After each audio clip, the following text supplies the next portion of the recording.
നമസ്കാരം. മോഹൻലാൽ വീണ്ടും പട്ടാളവേഷം അണിയുന്നു. മേജർ രവി മോഹൻലാൽ സിനിമയിലാണ് മോഹൻലാൽ വീണ്ടും മേജർ മഹാദേവനായി ചിത്രത്തിൽ എത്തുന്നത് എന്നുള്ളതാണ് ഏറ്റവും പുതിയ റിപ്പോർട്ടുകളിൽ നിന്നും മനസ്സിലാകുന്നത്. മേജർ രവി മോഹൻലാൽ കൂട്ടുകെട്ടിൽ റിലീസായ 4 സിനിമകൾ നമുക്കറിയാം. Kurukshetra, Keerthichakra, Kandahar, 1971 beyond borders. ഈ 4 ചിത്രങ്ങൾക്ക് ശേഷം 5ാമത്തെ ചിത്രം എന്നോണമാണ് മേജർ രവിയും മോഹൻലാലും വീണ്ടും ഒന്നിക്കുന്നത്. പഹൽഗാം ഭീകരാക്രമണവുമായി ബന്ധപ്പെട്ട പശ്ചാത്തലത്തിൽ ഓപ്പറേഷൻ സിന്ദൂറുമായി ബന്ധപ്പെട്ടാണ് ഈ സിനിമയുടെ വിഷയം സംസാരിക്കപ്പെടുന്നത് എന്നുള്ളതാണ് റിപ്പോർട്ടുകൾ. മേജർ രവിയും മോഹൻലാലും ഇരുവരും ഈ റിപ്പോർട്ട് സ്ഥിരീകരിക്കുകയോ ഇതുമായി ബന്ധപ്പെട്ട് കൃത്യമായ വിവരങ്ങൾ നൽകിയിട്ടോ ഇല്ല. കഴിഞ്ഞ കുറച്ച് മണിക്കൂറുകളായി സോഷ്യൽ മീഡിയയിൽ ഈ റിപ്പോർട്ടുകൾ കറങ്ങി നടക്കുന്നുണ്ട്. ആ ഒരു പശ്ചാത്തലത്തിന്റെ പുറത്താണ് പ്രേക്ഷകരുടെ മുന്നിലേക്ക് ഈ വിവരങ്ങൾ എത്തിക്കുന്നത്.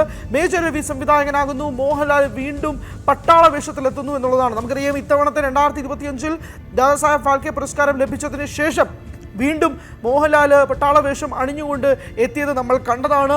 അതിനുശേഷം സ്വീകരണം ഉൾപ്പെടെയുള്ള കാര്യങ്ങൾ മോഹൻലാലിന് കിട്ടുകയും ചെയ്തിരുന്നു. ആ ഒരു പശ്ചാത്തലത്തിൽ വീണ്ടും പട്ടാളവേഷത്തിലെത്തുമ്പോൾ 2009 ലാലേട്ടൻ ലഫ്റ്റനന്റ് കേണൽ ആവുന്നത്. അതിനുശേഷം മാധ്യമങ്ങൾക്ക് നൽകിയ പ്രതികരണത്തിൽ ലാലേട്ടൻ പറഞ്ഞിരുന്ന കാര്യം, നമ്മൾ പല കാര്യങ്ങളും ചെയ്തിട്ടുണ്ട് ഇന്ത്യക്ക് വേണ്ടി, പലതും പുറത്ത് വന്നിട്ടുണ്ട്, ചിലത് പുറത്ത് വന്നിട്ടില്ല.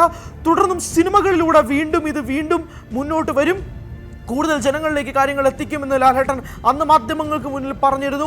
അതിൻ്റെ അടിസ്ഥാനം എന്നോണമാണോ ആദ്യത്തെ രീതിയിൽ ഈ സിനിമ പുറത്തേക്ക് വരുന്നത് എന്നുള്ളത് വേണം മനസ്സിലാക്കാൻ. എന്തായാലും ലാലേട്ടൻ മേജർ മഹാദേവനാകുന്നു എന്നുള്ളത് വേണം പറയാൻ. മേജർ മഹാദേവനായിട്ട് തന്നെ ഈ ഒരു ഓപ്പറേഷൻ സിന്ദൂറിൻ്റെ പശ്ചാത്തലത്തിൽ മേജർ മഹാദേവൻ ലീഡ് ചെയ്യുന്നതാണോ ഈ സിനിമ എന്നതുമായി ബന്ധപ്പെട്ടാണ് നമുക്ക് ഇനി അറിയേണ്ട കാര്യം. എന്തായാലും പട്ടാള വേഷത്തിലെത്തുന്നു, മേജർ മഹാദേവനായി ലാലേട്ടൻ വീണ്ടും വരുന്നു മേജർ രവിയുടെ സംവിധാനത്തിൽ എന്നത് വേണം തന്നെ പറയാൻ. മേജർ മഹാദേവനായിട്ട് എന്നൊക്കെ സ്ക്രീനുകളിൽ ലാലേട്ടൻ എത്തിയിട്ടുണ്ടോ അപ്പോഴൊക്കെ തിയേറ്ററുകളിൽ വലിയ വിജയമായിട്ടാണ് പ്രേക്ഷകർ സ്വീകരിച്ചിട്ടുള്ളത്. ഏറ്റവും വലിയ കൾട്ട് സിനിമകളായ കീർത്തിചക്ര പോലുള്ള സിനിമകളൊക്കെ ഇന്നും നമ്മുടെ മുന്നിൽ മായാതെ നിൽക്കുന്ന സിനിമകൾ തന്നെയാണ്. ഇപ്പോഴും ആ സിനിമകൾ വീണ്ടും കാണുന്ന പ്രേക്ഷകരുടെ മുന്നിലേക്ക് എത്തുമ്പോഴാണ് മേജർ രവി മോഹൻലാലും കൂടി വീണ്ടും ഒരു സിനിമ ഒന്നിക്കുന്നു എന്നുള്ള റിപ്പോർട്ടുകൾ വരുന്നത്. ഇതിൻ്റെ ടെക്നിക്കൽ ടീമുമായി ബന്ധപ്പെട്ടുള്ള ചില റിപ്പോർട്ടുകളും കൂടി പുറത്തു വന്നിട്ടുണ്ട്. നാഷണൽ അവാർഡുകൾ, ദേശീയ പുരസ്കാരങ്ങളൊക്കെ കിട്ടിയ ടീമാണ് ഈ സിനിമയ്ക്കായി ഒന്നിക്കുന്നത്. വളരെ പ്രഗത്ഭരായ ഇന്ത്യൻ സിനിമയിൽ തന്നെ ഏറ്റവും കൂടുതൽ ആളുകൾ ഉറ്റുനോക്കുന്ന ടെക്നിക്കൽ ടീമാണ് ഇതിൽ ഒന്നിക്കുന്നത് എന്ന് വേണം മനസ്സിലാക്കാൻ. ഇത് അതിൻ്റെ ഛായാഗ്രഹണം, ഈ ചിത്രത്തിൻ്റെ ഛായാഗ്രഹണം നിർവഹിക്കുന്നത് എസ് തിരുവാണ്. തിരുവാവട്ടെ തമിഴ് സിനിമാ മേഖലയിൽ അടക്കി വാഴുന്ന ഒരു സിനിമാറ്റോഗ്രാഫറാണ്. 24 എന്ന സൂര്യ ചിത്രത്തിൽ ദേശീയ പുരസ്കാരം ലഭിച്ച സിനിമാറ്റോഗ്രാഫറും കൂടിയാണ് എസ് തിരു. ആ ചിത്രം 2016 റിലീസ് ചെയ്തത്. ആ ചിത്രത്തിന് ദേശീയ പുരസ്കാരം ഉൾപ്പെടെ എസ് തിരുവിന് ലഭിച്ചിരുന്നു. മ്യൂസിക് കൈകാര്യം ചെയ്തത് ഹർഷവർദ്ധൻ രാമേശ്വരാണ്. ആനിമൽ എന്ന ചിത്രത്തിന് മ്യൂസിക് കൈകാര്യം ചെയ്തത്. ആ സിനിമയ്ക്കാണ് കഴിഞ്ഞ വർഷത്തെ നാഷണൽ അവാർഡ് ഉൾപ്പെടെ അദ്ദേഹത്തിന് ലഭിച്ചത്. ഹർഷവർദ്ധൻ രാമേശ്വരനായിരിക്കും ഈ ചിത്രത്തിൽ മ്യൂസിക് ഡിപ്പാർട്ട്മെന്റ് കൈകാര്യം ചെയ്തതെന്ന് മനസ്സിലാക്കുന്നു.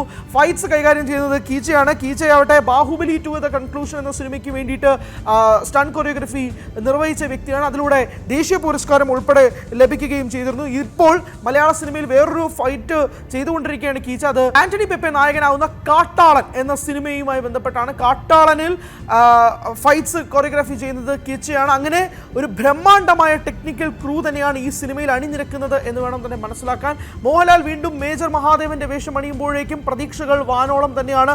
തുടർന്നുമുള്ള പട്ടാള സിനിമകൾ മോഹൻലാലിന്റെ ഭാഗത്ത് നിന്ന് ഉണ്ടാകുമെന്ന് അന്ന് പറഞ്ഞതുപോലെ തന്നെ അടിസ്ഥാനത്തിലായിരുന്നു റിപ്പോർട്ടുകൾ നിലവിൽ ഇപ്പോൾ പൊക്കോണ്ടിരിക്കുന്നത് എന്ന് വേണം തന്നെ മനസ്സിലാക്കാൻ. എന്തായാലും ഔദ്യോഗിക സ്ഥിരീകരണവും ഇതുമായി ബന്ധപ്പെട്ട കാര്യങ്ങളൊന്നും വന്നിട്ടില്ലെങ്കിൽ പോലും ഈ സിനിമയുമായി ബന്ധപ്പെട്ടുള്ള ചർച്ചകൾ വളരെയധികം സജീവമായി പുരോഗമിക്കുന്നു. 2-3 ഡിസ്കഷൻ മേജർ രവി മോഹൻലാലും തമ്മിൽ ഉണ്ടായിട്ടുണ്ടെന്ന് വേണം മനസ്സിലാക്കാൻ. മോഹൻലാലിന്റെ അടുത്തിടെയുള്ള പല പബ്ലിക് മീറ്റിംഗ്സിലും മേജർ രവി ഒരു വലിയ സാന്നിധ്യമായി തന്നെ മോഹൻലാലിനൊപ്പം നിൽക്കുന്ന കാഴ്ചകൾ നമ്മൾ കണ്ടിരുന്നതാണ്. അപ്പോൾ മുതലുള്ള ഒരു ബസ്സാണ് മോഹൻലാലും മേജർ രവിയും വീണ്ടും ഒന്നിക്കുകയാണോ എന്ന തരത്തിലുള്ള ചോദ്യങ്ങൾ, സംശയങ്ങളൊക്കെ അന്ന് മുതൽ തന്നെ നിന്നതാണ്. എന്നാൽ അന്ന് ഈ പ്രോജക്റ്റുമായി ബന്ധപ്പെട്ടോ അത് തമ്മിലുള്ള റിപ്പോർട്ടിന്റെ പശ്ചാത്തലങ്ങളോ എന്താണെന്ന് മനസ്സിലാവാത്തത് കൊണ്ട് തന്നെ അന്ന് ഈ വാർത്തയുമായി മുന്നോട്ട് പോകാനായിട്ട് സാധിച്ചിരുന്നില്ല. പക്ഷേ ഇപ്പോൾ കാര്യങ്ങൾ കുറച്ചുകൂടി കലങ്ങി തെളിയുകയാണ്.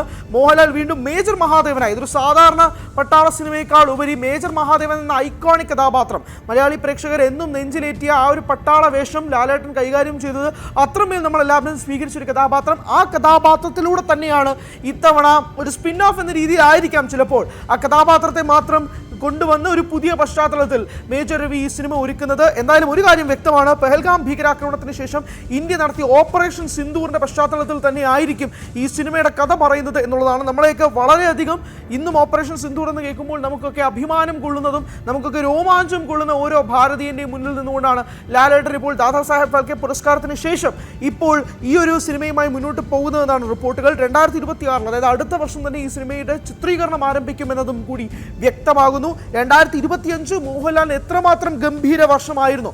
ബോക്സ് ഓഫീസിൽ ഒരു മലയാളി നടന് ഇതുവരെ നേടാൻ സാധിക്കാത്ത റെക്കോർഡുകളെല്ലാം നേടിയെടുത്ത ലാലേട്ടൻ ഇതേ വർഷത്തിന്റെ കണ്ടിന്യൂവേഷൻ എന്നോണം തന്നെയാണ് 2026 അദ്ദേഹം ചാർട്ട് ചെയ്യുന്നത്. ഒന്ന്, അദ്ദേഹം ഒരു പോലീസ് ഓഫീസറായി എത്തുന്നുണ്ട്. ഓസ്റ്റിൻ ഡാൻ തോമസ് എന്ന നവാഗത സംവിധായകന്റെ ചിത്രത്തിൽ അദ്ദേഹം ഒരു പോലീസ് ഓഫീസറായി എത്തുന്നുണ്ട് ലാലേട്ടൻ എന്നുള്ളതും കൂടി ഓർക്കണം. ഒരു പോലീസ് വേഷം, ഒരു പട്ടാള വേഷം, ഇത് തന്നെയായിരിക്കും 2026 ലാലേട്ടന്റെ പ്രോജക്റ്റുകളിൽ ഏറ്റവും മുന്നിൽ നിൽക്കുന്ന സിനിമകൾ. L365 ആണ് ഓസ്റ്റിൻ ഡാൻ തോമസിന്റെ സിനിമ. ലാലേട്ടന്റെ 365ാമത്തെ ചിത്രമാണ്. അതിൽ പോലീസ് വേഷമായി എത്തുന്നു. അതിന് പിന്നാലെ ആയിരിക്കാം മേജർ രവി ചിത്രത്തിലും കൂടി ലാലേട്ടൻ പ്രത്യക്ഷപ്പെടുന്നത്. ദൃശ്യം 3യുടെ ഷൂട്ടിംഗ് നടന്നുകൊണ്ടിരിക്കുകയാണ്. കഴിഞ്ഞ ദിവസമാണ് ദൃശ്യം 3യുടെ ഷെഡ്യൂൾ വീണ്ടും ആരംഭിക്കുകയും ചെയ്തത്. അങ്ങനെ 2025 കൊണ്ടൊന്നും ലാലേട്ടൻ അവസാനിപ്പിക്കുന്നില്ല. 26ഉം 27ഉം തുടർന്നുള്ള വർഷങ്ങളിലുമൊക്കെ തന്നെ ലാലേട്ടൻ വീണ്ടും നമ്മൾ ഞെട്ടിപ്പിക്കാൻ ഒരുങ്ങുകയാണ് എന്നതിന്റെ ഏറ്റവും ഒടുവിലത്തെ റിപ്പോർട്ടും കൂടിയായിട്ടാണ് മേജർ മഹാദേവൻ വീണ്ടും തിരശ്ശീലയിലേക്ക് എത്തുന്നു എന്നുള്ള റിപ്പോർട്ടുകൾ പുറത്തു വരുന്നത്.